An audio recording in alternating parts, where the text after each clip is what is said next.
एक माँ ने अपने घर में भोजन पकाया, हलवा पूरी भी पकाया और रोटी चावल दाल भी पकाया, सूप भी बनाया और पालक के पत्ते भी इकट्ठे करके रख दिए।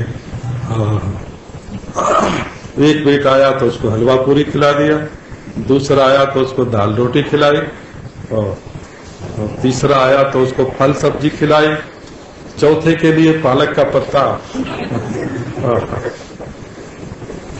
अब बच्चे कहें कि हमारी माँ तो बहुत पक्षपात करती है, तो नहीं, पक्षपात नहीं करती है।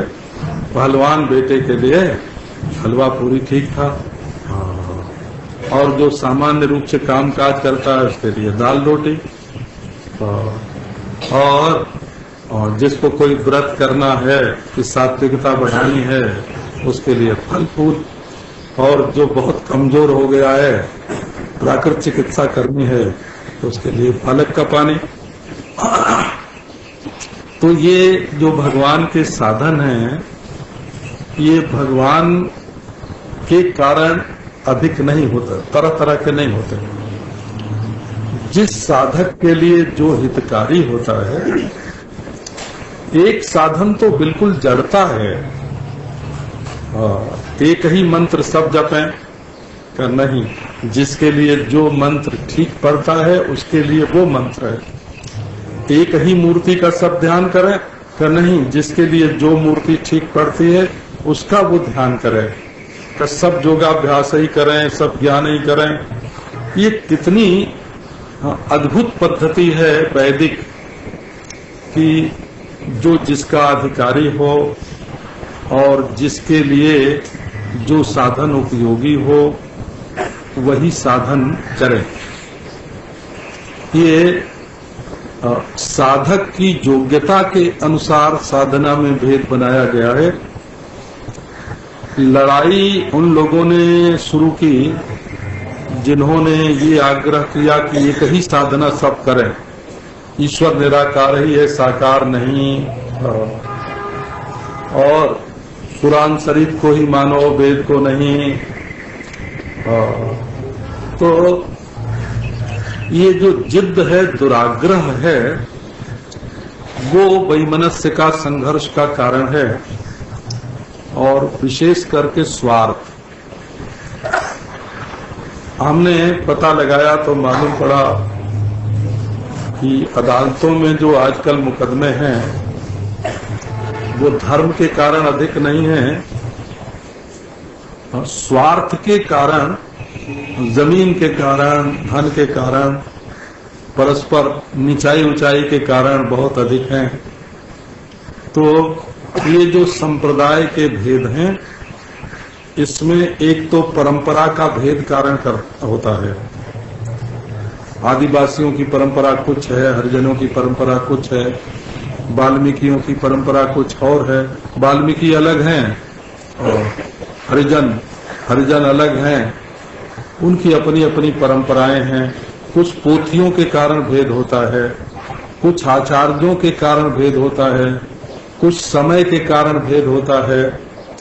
तो जो लोग एकत्व का अनुभव करने वाले सद्गुरु का आश्रय लेकर भजन करते हैं, वो सभी साधनों में और भगवान के सभी रूपों में एक को पहचान लेते हैं। वहाँ कोई वैमनस्य नहीं है, संघर्ष नहीं है, विवाद नहीं है, कोई युद्ध नहीं है।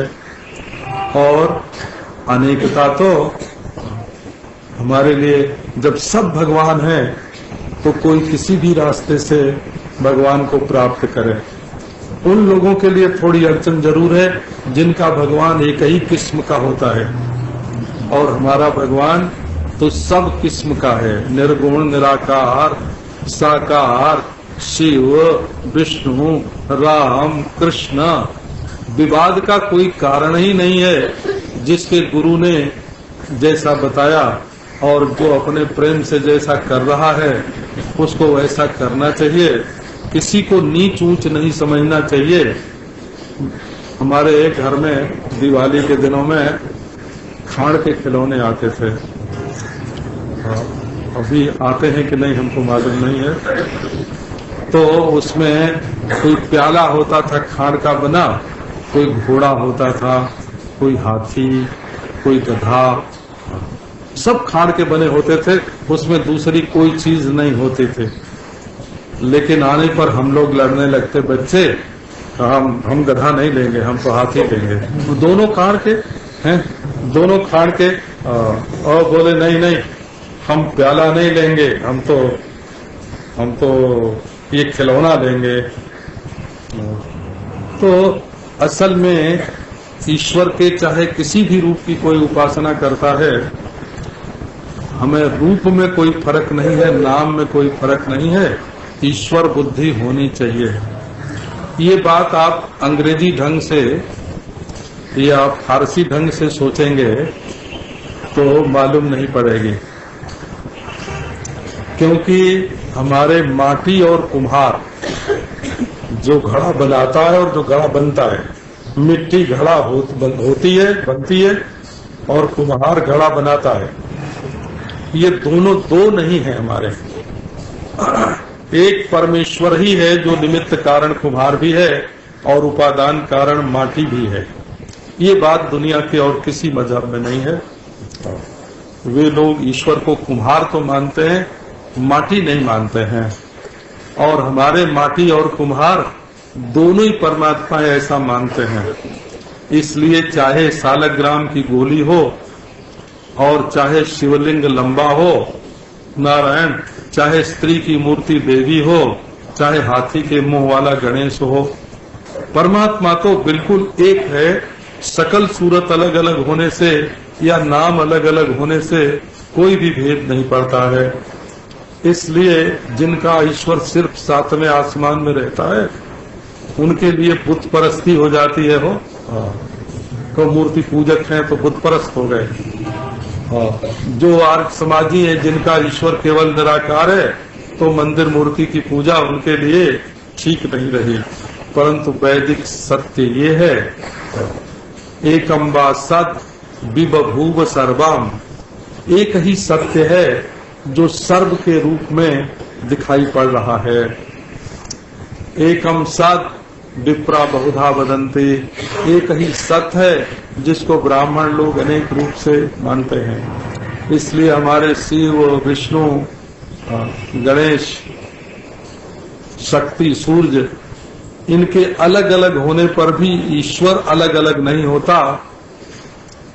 अपनी प्रकृति के अनुसार और ईश्वर के सर्वात्म भाव को समझकर एक गधे में भी ईश्वर को देखना चाहिए, और तुलसी के पौधे में भी, पीपल के पौधे में भी, मछली में भी, कछुए में भी। आप संप्रदाय भेद से मत डरिए, डरिए उस वैमनस्य से, उस नीच ऊंच के भाव से, उस संघर्ष से, वैमनस्य से, उस मार काट को मिटाने का प्रयास कीजिए। जो वो एक गांव में कहावत है हमारे कि एक गुरु के दो शिष्य थे हो, तो दोनों उनकी सेवा करते थे। उन्होंने पांव बांट लिए कि दाहिना पांव मैं दबाऊंगा और बायां पांव तुम दबाना, बायां तुम्हारा दाहिना मेरा। गुरु जी के पांव बट गए। अब एक दिन महाराज बायां पांव जो है उसको दाहिने पांव पर रख के गुरु जी सो रहे थे, और दाहिने पांव वाला आया और बोला ये तुम्हारा वाला पांव हमारे वाले पांव पर कैसे चढ़ बैठा, तो हम इसको तो तोड़ देंगे। अब वो महाराज मारी लाठी, बाएं पांव पर गुरु जी का पांव टूट गया। तो ये भगवान के ही सब के सब रूप हैं। वही मंदिर में है, वही मस्जिद में है, वही गिरजा में है, वही जनेऊ वाले में है, वही बिना जनेऊ में है, वही मछली, कछुआ, बरहा, घोड़ा और सिंह, सब के सब वही हैं। नाम रूप के भेद से धातु में, तत्व में, मसाले में, उपादान में, मैटर में किसी प्रकार का भेद नहीं होता है। और हमारे तो प्रकृतिश्च प्रतिज्ञा दृष्टान्तानुपरोधात्, समग्र प्रकृति ही परमात्मा का स्वरूप है। इसलिए सेवा भी एक साधन है। भाव भी एक साधन है, अभ्यास भी एक साधन है, क्योंकि परमात्मा सब है, इसलिए सभी कक्षा के साधन होते हैं। वो झगड़ा कराने के लिए नहीं है, वे सर्वात्म भाव करके अपने जीवन में समत्व लाने के लिए हैं। और दुरुपयोग तो सभी का हो सकता है। आप कोई शब्द ऐसा बोलिए, कोई वाक्य बोल दीजिए आप, मैं उसके साथ किंतु लगा के तुरंत काट दूंगा। ऐसा वाक्य मुंह से कभी बोला ही नहीं जा सकता जिसके बाद में किंतु परंतु न लग सके। इसलिए जिसमें जो गुण है उस गुण को देखना चाहिए और सब में परमात्मा का चिंतन करना चाहिए। एक भक्त जी थे, बैठ के कर रहे थे भजन, एक सांप सामने से आ रहा था। भक्त जी ने कहा, हो ये तो प्यारे से बिछड़े बहुत दिन हो गए, ये प्यारे ने अपना दूत भेजा है कि जाओ उसको बुला के ले आओ। कहा आओ प्यारे, ये तुम्हारा दूत है? क्या नहीं, ये तो तुम खुद ही हो जो मुझे लेने के लिए आए हो।